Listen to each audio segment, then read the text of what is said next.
Now, one thing you'll find quite amazing is how much growth difference there is between one fish and another fish. So let's say this tank, for example, it's got 3 koi in it. This one is growing like an absolute rocket ship. That one has maybe grown a little bit. And then the other one has maybe grown a little bit. But that's definitely something that you hear reported all the time. You'll have half a dozen fish. One of them grows into a monster.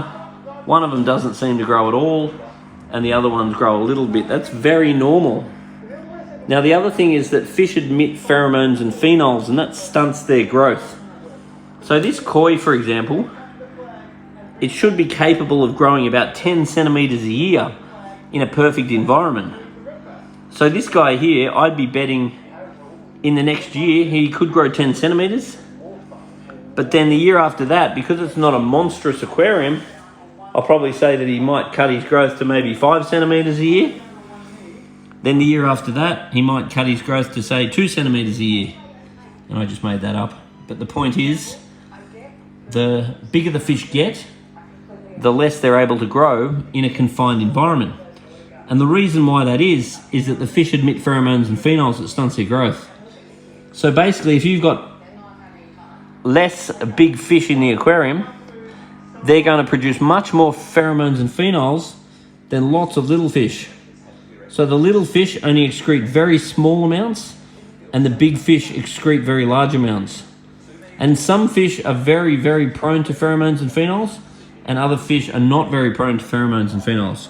So some species or some individuals within species will just grow super fast, and other ones will not. Now, the other thing to be aware of is that it does stunt their life as well. So the natural life of a koi is, let's say, 30, 40 years. If you kept them in this tank for a long time, then a full life might be like 10 years. So that's just something else to be aware of. So the key to fish is try to get fish that are appropriately sized for your tank. And then if that's not the case, and you've got fish that are too big for the tank, you really need to make arrangements for that fish once it grows. So whether that means getting a new tank, moving it into a pond, or sending it back to the aquarium shop to rehome it, they're all just considerations.